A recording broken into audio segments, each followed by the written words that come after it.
예, 우리 앞에 15절에 있는 말씀을 보면은 하나님의 은혜를 받지 못한 사람들에 대해서 이 히브리서 기자가 견고하고 있는 말씀이 나옵니다. 너희는 하나님의 은혜에 이르지 못하는 자가 없도록 하고, 그러니까 이 히브리서 기자는 지금 오늘 본문을 이야기하면서 뭘 이야기하고 싶으냐니까 하나님의 은혜에 이르지 못하는 사람, 그것이 우리들 가운데 없도록 하기를 바랬다는 것입니다. 그러면 도대체 하나님의 은혜에 이르지 못하는 사람은 어떤 사람을 이야기하는가?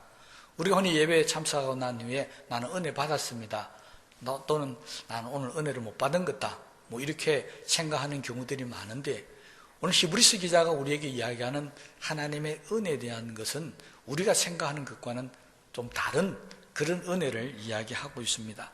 먼저 이 하나님의 은혜에 대한 이야기를 하기 전에 이 하나님의 은혜를 받았던 사람이 하나님의 은혜를 잃어버린 사건을 지금 16절에 이야기를 하고 있습니다.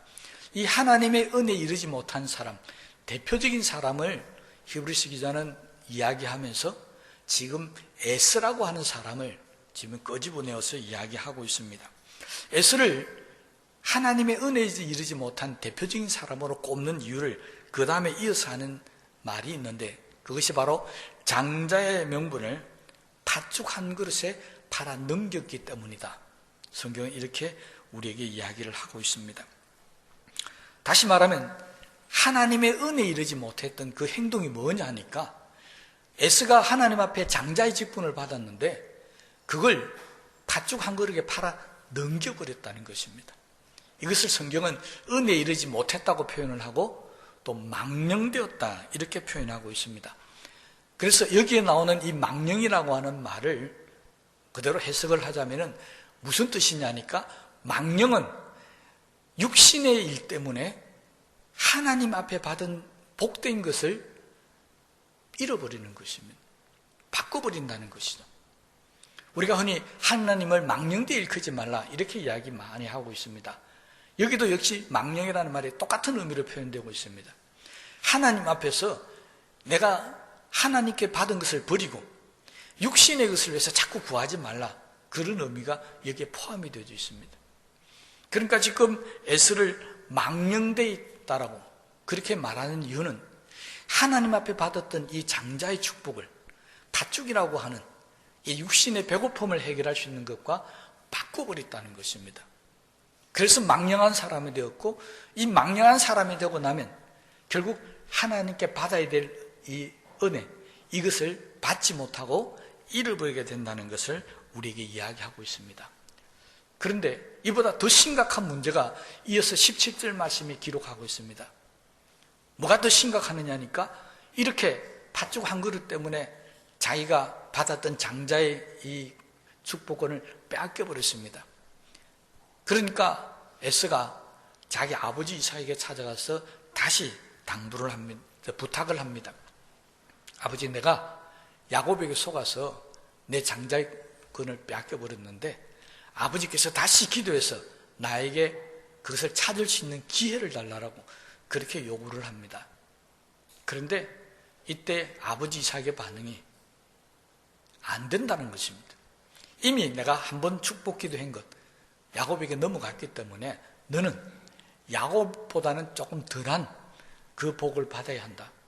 이 말은 에서는 다시 잃어버렸던 그 장자의 권한을 회복할 수 있는 기회를 얻지 못했다는 것입니다. 이 이야기를 통해서 성경은 우리가 하나님 앞에 받은 은혜 또는 받아야 될 은혜를 우리가 망령되이 행함을 통해서, 다시 이야기하면 이 신령한 것을 육신의 것 때문에 잃어버림을 통해서 그것을 다시는 받지 못하는 경우가 있을 수 있다는 것입니다. 다 그런 것은 아니겠지만, 그러나 에서는 한번 잃어버린 것들을 다시 받지를 못했습니다. 이게 얼마나 불행한 일입니까? 여러분, 우리가 예수 믿고 신앙생활을 하면서 가장 큰 불행, 그것은 당연히 하나님께로부터 버림받는 것입니다. 이게 가장 큰 불행이겠죠. 내가 하나님을 믿는데 하나님 난 너 모른다. 이 절대 가장 큰 불행입니다. 그런데 그것 못지않게 우리에게 다가오는 불행이 있는데 그것이 뭐냐니까 내가 하나님의 축복을 다시 받을 수가 없다는 것입니다. 여러분, 에스가 그런 사람이었습니다. 에스는 하나님의 축복을 다시 받을 수 없는 사람이었습니다. 이게 얼마나 큰 불행입니까? 저와 여러분들이 하나님 앞에 회개하고 자복하고 하는 이유가 뭡니까? 하나님이 내 이 회개를 받으시고 나를 용서하셔서 나에게 다시 하나님께서 기도 응답해 주시고 다시 나를 축복해 달라고 우리 하나님 앞에 회개하고 기도합니다. 그런데 에스는 그렇게 했음에도 불구하고 다시는 자신이 받았던 장자의 축복을 돌려받을 수가 없다는 것입니다. 왜? 이 축복은 야곱이 이미 가져가 버렸기 때문에. 그러니까 내가 받아야 될 축복을 다른 사람에게 빼앗겨버리면 그건 내가 다시 가져올 수 없다는 것이 바로 에스와 야곱을 통해서 지금 우리에게 말씀해 주고 있습니다. 이 이야기를 하면서 히브리서 기자는 그러므로 너희는 절대로 말씀하신 일을 거역하지 말라, 이렇게 오늘 읽은 25절에 우리에게 당부하고 있습니다. 말씀하신 일을 거역하지 말라. 이 말은 다른 말로 해석을 하자면 하나님께서 말씀하신 것, 이거 어기지 말라는 것입니다. 이것이 무슨 뜻입니까? 하나님이 말씀하실 때 장자의 축복은 장자가 받아야 되는 겁니다. 이 장자인 에스가 받아야 되는 것이 하나님의 뜻이고 하나님 말씀하신 일이고 하나님의 순리입니다. 그런데 이 하나님의 말씀을 거역함을 통해서 바로 야곱이 하나님의 장자권의 축복을 받았다는 것입니다. 이건 뭡니까? 이건 순리가 아니잖아요. 이건 하나님의 뜻이 아닙니다. 그런데 왜 이게 뒤바뀌어졌습니까? 에스가 하나님의 말씀을 거역했기 때문에 그렇습니다. 에스가 하나님의 뜻을 어겼기 때문에 자기가 받아야 될 장자의 축복권을 야곱에게 빼앗겨버렸다는 것입니다. 그래서 히브리서 기자는 은혜를 받자라고 강조하고 있습니다. 오늘 28절 말씀. 그러므로 우리가 흔들리지 않는 나라를 받았을 때 은혜를 받자. 이 말은 내가 받아야 될 은혜는 내가 받아야지 다른 사람에게 빼앗기면 안 된다는 것입니다. 에스는 당연히 장자권을 자기가 받는 것이 자기의 권리였습니다. 그런데 불행하게도 이걸 동생에게 빼앗겨버립니다. 은혜를 에서는 못 받았다는 것입니다. 그러면 야곱은 어떻습니까? 야곱은 생각지도 않은 이 놀란 은혜를 자기가 받게 되었다는 것입니다. 여러분, 우리들 가운데는 에서처럼 받아야 될 축복을 잃어버리는 사람이 있고 야곱처럼 생각지도 못한 축복을 받는 사람도 있습니다. 그래서 주님 우리에게 가르칠 때 이렇게 가르쳤습니다. 천국은 침노하는 자의 것이다. 다시 말하면 하나님의 축복은 사모하고 자기가 가지려고 하는 사람에게 주어지는 것이지 이걸 하찮은 것으로 여기고 무시해버리고 하나님 뜻을 거역하는 사람에게는 주어지지 않는 것이라는 것입니다. 여러분, 우리들은 하나님의 축복을 받는 사람들이 되시기를 주의 이름으로 축원합니다. 내 것만 받는 것이 아니라 기왕이면 야곱처럼 다른 사람이 하찮이 여기고 다른 사람이 버리는 그런 은혜가 있다면 얼른 달려들어서 내 것으로 만드는 은혜도 있으시기 바랍니다. 그건 도둑질이 아닙니다. 그건 하나님께서 우리에게 정당하게 주신 바로 은혜다, 축복이다 하는 사실을 알게 되시기를 바랍니다. 그래서 히브리 기자는 은혜를 받자라고 지금 이야기하고 있습니다. 그런데 이 은혜가 지금 우리 시대에는 에스가 받았던 장자권의 축복이 주어지는 시대가 아닙니다. 그건 이미 구약시대 이야기고 예수님을 통해서 이제 이 장자권의 축복이라는 것은 우리에게 사라지고 없습니다. 그러면 이 은혜를 받자는 말은 도대체 뭘 받자는 이야기입니까? 28절 말씀에 정확하게 우리에게 가르쳐주고 있습니다. 우리가 받아야 할 은혜. 그러므로 우리가 흔들리지 않는 나라를 받았은즉 은혜를 받자. 우리가 뭘 받았다고요? 흔들리지 않는 나라를 받았다는 것입니다. 이 흔들리지 않는 나라에 대해서 히브리서 기자는 이미 앞에 설명을 하고 있습니다. 26절 27절 말씀에 보니까 주님이 이 땅을 심판하실 때 이 땅에 있는 모든 땅과 하늘과 바다, 산 이런 모든 것들이 다 없어져 버린다는 것입니다.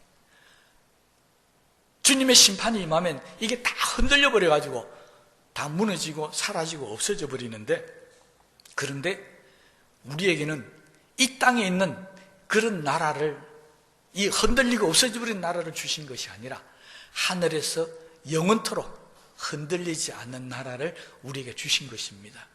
그러니 우리가 받아야 될 것들은 이 땅에 있는 것, 그건 다 흔들리고 없어져 버릴 것이니까 하늘에 있는 것을 받자. 다시 하면 하나님의 나라를 받아야 한다는 것을 우리에게 말씀해 주고 있습니다.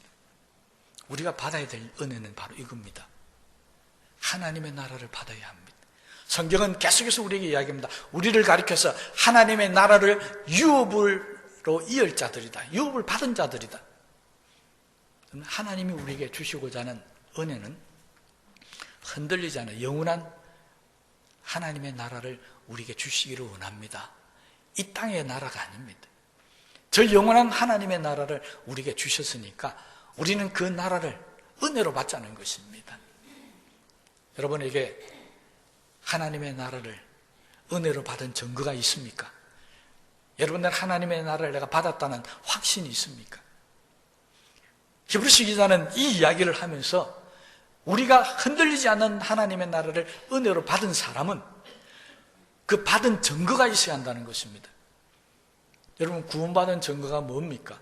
또는 하나님의 나라를 유업으로 받은 증거가 뭡니까? 물을 때 우리는 대답하지 못하는 경우가 있습니다. 망설이는 경우가 있습니다. 히브리서 기자는 이것을 정확하게 우리에게 이야기하고 있습니다. 은혜를 받자라고 이야기하면서 그 은혜 받은 것을 우리가 사람들에게 증거로 나타내야 되는데, 그게 은혜 받은 사람은 어떻게 나타나느냐? 바로 두 가지로 나타난다고 그랬습니다. 이런 말미암아 경건함과 두려움으로 하나님을 기쁘시게 섬길지니. 이것이 바로 흔들리지 않는 하나님의 나라를 은혜로 받은 사람들의 삶의 모습이라는 것입니다. 첫째, 경건을 이야기하고 있습니다. 은혜 받은 자의 이 경건한 모습, 뭘 이야기할까요? 우린 경건이라고 하면은 뭔가 내 언어 행실, 몸가짐을 바르게 하는 것, 이런 것으로 생각하고 있는데, 성경이 우리에게 이야기하는 경건, 우리를 거룩하고 경건하게 만드는 가장 기본적인 것을 두 가지로 꼽고 있습니다. 첫째는 하나님의 말씀입니다. 우리는 이 하나님의 말씀을 통해서 우리가 어떻게 하면 거룩하고 경건하게 살아갈 수 있을 것인지, 이렇게 사는 것은 거룩하게 사는 삶이고 이렇게 사는 것은 잘못된 삶이다, 죄악된 삶이다, 그걸 어떻게 구별하느냐? 우리가 받은 하나님의 말씀을 가지고 구별한다는 것입니다. 그래서 첫째가 우리의 경건의 흔적은 말씀입니다. 그리고 두 번째는 기도입니다. 말씀이 우리에게 경건함의 능력을 준다고 한다면 기도는 정말로 하나님 은혜를 우리에게 주시는 겁니다. 기도를 통해서 우리 말씀대로 살지 못했던 것, 또는 죄악 가운데 살았던 것을 하나님 앞에 회개하게 합니다. 하나님, 내가 오늘도 이렇게 부족합니다. 이렇게 잘못 살았습니다. 하나님을 기쁘시게 못했습니다. 이런 회개와 기도를 통해서 하나님의 용서하심을 우리가 받을 수 있다는 것이 기도의 가장 큰 축복입니다. 우리는 기도를 통해서 무엇이든지 구할 수 있고 무엇이든지 받을 수 있습니다. 그래서 어떤 사람들은 질병을 고침받기도 하고, 어떤 사람들은 경제적인 문제를 해결함을 받습니다. 어떤 사람은 자신의 마음에 있던 고통의 문제를 해결받기도 합니다. 그러나 기도를 통해서 정말 우리가 꼭 받아야 할 것은 내 허물과 내 죄악, 내 부족함과 연약함이 우리의 기도를 통해서 다 변화되어지고 채워져야 되고 사함을 받을 수 있어야 한다는 것입니다. 이것이 사실은 기도의 가장 큰 복입니다. 그럼에도 불구하고 우리는, 제가 설교 시작할 때 망령이라고 이야기했잖아요. 기도를 통해서 자꾸 육신의 것만 구하려고 하는 그런 잘못된 삶을 살고 있습니다. 기도의 진짜 우리에게 복된 것은 바로 하늘의 것을 우리에게 가져다 준다는 것입니다. 바로 신령한 은혜를 내게 가져다 준다는 것이 기도의 효력입니다. 그래서 말씀을 통해서 내가 경건을 구별할 줄 알고, 또 혹시 그대로 살지 못했다 할지라도 기도를 통해서 우리의 삶이 용서받고 부족함이 채워짐을 통해서 우리는 경건함을 유지해 나갈 수가 있다는 것입니다. 바울도 디모데에게 이것을 가르쳤습니다. 디모데전서 4장 5절 말씀을 보면 바울이 디모데에게 우리가 거룩하여지는 이유, 그것을 이렇게 이야기하고 있습니다. 하나님의 말씀과 기도로 거룩하여짐이니라.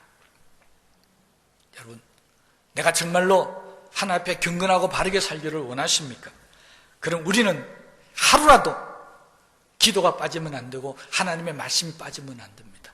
왜? 이것을 통해서 우리의 삶이 경건하고 거룩해지기 때문에 그렇습니다. 그러므로 오늘 이 시간 이후부터 정말 하나님의 은혜 속에 살기를 원한다면, 정말 흔들리지 않는 그런 믿음 속에 살기를 원하신다면 하나님의 말씀과 기도가 우리를 거룩하게 하는, 경건하게 하는 그런 역사가 있게 되시기를 주의 이름으로 축원합니다. 이 말씀과 기도가 소홀하게 되는 순간부터 우리는 경건을 잃어버리게 됩니다. 이 경건을 잃어버리게 되면 히브리서 기자는 우리를 뭐라고 이야기할 줄 아십니까? 마지막 29절 말씀에 우리의 하나님은 소멸하는 불이심이라.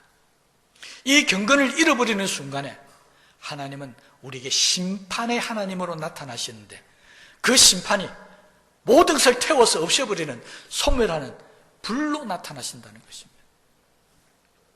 이것이 우리가 경건하게 살아야 될 이유입니다. 성경은 우리가 경건을 잃어버리는 순간에 하나님의 심판의 대상이 된다는 사실을 경고하고 있습니다. 그래서 바울은 계속해서 디모데에게 이야기합니다. 그래서 우리는 오직 경건에 이르도록 열심히 연단받고 훈련받고 영습을 해야 한다는 것입니다. 여러분, 경건은 저절로 이루어지는 게 아닙니다. 경건은 내가 가만히 있다고 이루어지는 게 아니라는 것입니다. 경건은 연단도 받고 말씀과 기도로 내 자신이 하루하루 살아감을 통해서 점점 쌓여져 가는 것입니다. 그 중에 연단만 한번 이야기해 봅시다. 연단은 쉬운 걸 말하지 않습니다. 연단이라 할 때 우리는 이건 어렵고 힘든 것이다, 그잖아요. 그렇다면 내가 경건하게 되는 게 쉽다는 말입니까? 어렵다는 말입니까? 이거 어렵다는 말입니다. 우리가 하나님 앞에 말씀으로 사는 거 쉬운 게 아닙니다. 정말 어려운 겁니다. 우리가 기도를 통해서 내가 회개하는 거, 자복하는 거 참 어려운 일입니다. 그렇지만 우리는 이것을 통해서 계속해서 우리 자신을 바꿔가고 내 자신을 쳐서 복종시키면서 우리는 한 걸음 한 걸음 유익된 그런 경건한 삶을 살아갈 수 있다는 것입니다.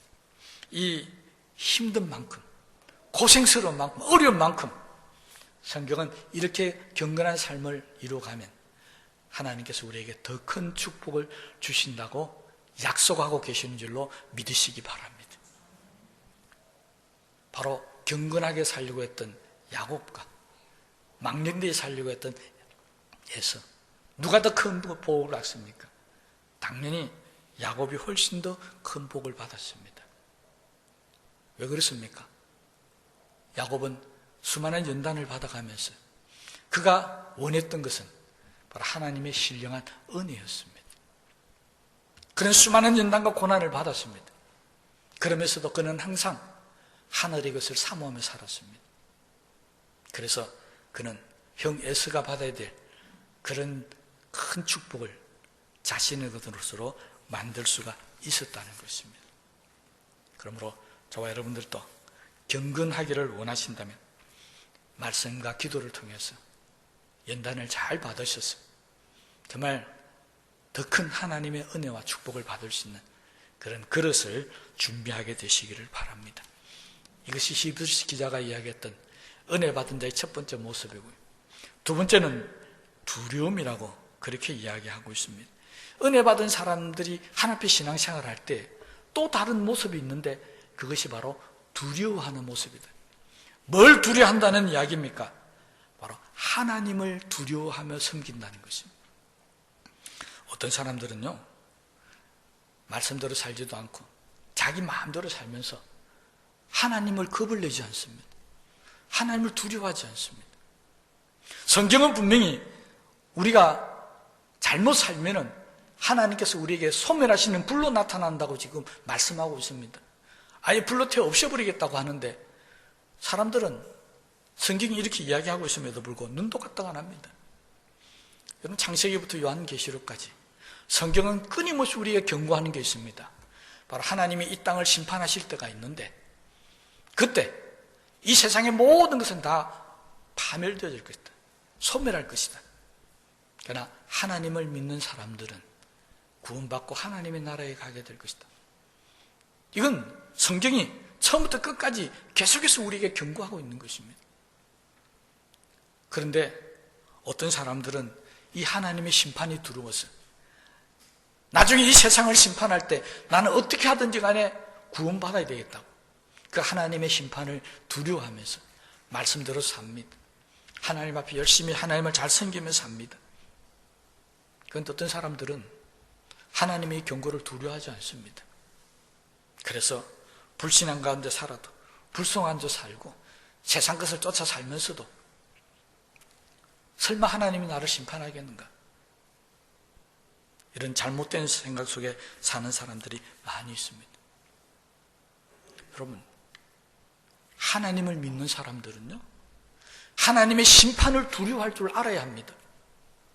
세상의 불신자들은 하나님을 모르니까, 성경을 모르니까 하나님이 심판한다 할지라도 겁을 안 내지만은 적어도 믿는 사람들은 하나님의 이 계시, 예언, 이 심판의 말씀을 다 듣고 있습니다. 그러면 하나님 앞에서 우리가 잘못되게 살 때, 하나님 앞에 내가 잘못된 길로 갈 때 우리 하나님을 두려워해야 되지 않겠습니까? 근데 요즘 현대 교인들은 하나님을 두려워하지 않습니다. 그래서 성경은 우리에게 이렇게 이야기하고 있습니다. 교회 안에 알곡이 있고 쭉정이가 있다는 것입니다. 알곡이 있고 가라지가 있다는 것입니다. 여러분, 교회 안에 다 알곡만 있다고 생각하시면 큰 오산입니다. 성경 그렇게 말하지 않습니다. 성경은 항상 밭에는 알곡이 있고 가라지가 있다는 것입니다. 문제는 나중에 심판할 때, 수수할 때 알곡은 거둬들이지만 쭉정이나 가라지는 불로 태워서 없애버린다는 것입니다. 그러면 하나님을 두려워하는 사람과 하나님을 두려워하지 않는 사람, 어느 쪽이 알곡이 될 가능성이 많겠습니까? 어느 쪽이 가라지가 될 가능성이 많겠습니까? 우리는 하나님을 두려워할 줄 알아야 됩니다. 내가 알곡이 되지 못하면, 내가 가라지가 되면 나는 나중에 하나님의 그 심판하는 불, 소멸하는 불에 나는 태워서 없애질 존재다. 소멸하는 존재다. 이걸 깨닫고 우리는 두려워할 수 있어야 한다는 것입니다. 그렇게 하나님을 두려워하는 사람은 신앙생활 하면서 어떻게 한다고요? 오늘 28절 마지막 말씀 보면 하나님을 기쁘시게 섬길지니라. 이렇게 하나님을 두려워하는 사람은 어떻게 하든지 간에 하나님이 기뻐하는 일을 찾아서 한다는 것입니다. 내가 기뻐하는 일이 아닙니다. 내가 즐거워하는 일이 아니라 하나님이 기뻐하시고 어떻게 하면 하나님의 뜻을 이루어드릴 수 있을까? 그 일을 생각하면서 열심히 하나님을 섬기며 산다는 것입니다. 그러면 하나님께서 이 세상을 심판하실 때 소멸하는 대상이 아니라 흔들리지 않는 나라로 올라가는 은혜를 받은 대상이 된다는 사실을 믿으시기를 바랍니다. 여러분, 정말 하나님의 심판이 두렵다면 우리는 하나님을 기쁘시게 하는 일에 애쓰고 힘써야 합니다. 그 하나님이 기쁘시게 하는 일을 제가 말씀드리지 않더라도 다 알고 있을 줄 압니다. 정말 은혜를 받았다면, 정말 내가 하나님 은혜 속에 살기를 원한다면 이제 하나님을 기쁘시게 하는 그런 믿음의 성도로서 살아가게 되시기를 바랍니다. 어떻게 하나님을 기쁘시게 할 수 있다고요? 두 가지를 이야기했습니다. 하나는 경건함이고 하나는 두려움입니다.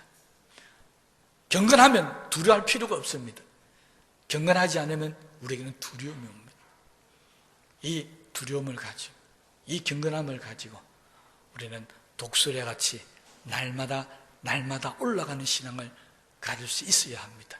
다시 말하면 이 경건함과 두려움이 우리의 날개가 되어서 우리는 매일매일 저 하늘 높이 올라갈 수 있는 그런 신앙생활을 해야 한다는 것입니다. 그럴 때 우리는 하나님을 기쁘시게 하는 사람이 될 줄로 믿습니다. 그러므로 이제부터 어떻게 하든지 간에 하나님께 받은 은혜를 잃어버리는 그런 에스 같은 사람 되지 마시기 바랍니다. 어떤 일이 있더라도 하나님의 은혜를 받은 사람이 되어서 야곱처럼 하나님 앞에 큰 복을 받아 누리시는 복된 우리 성도들이 다 되시기를 주의 이름으로 축원합니다. 말씀을 생각하시면서 기도하시겠습니다.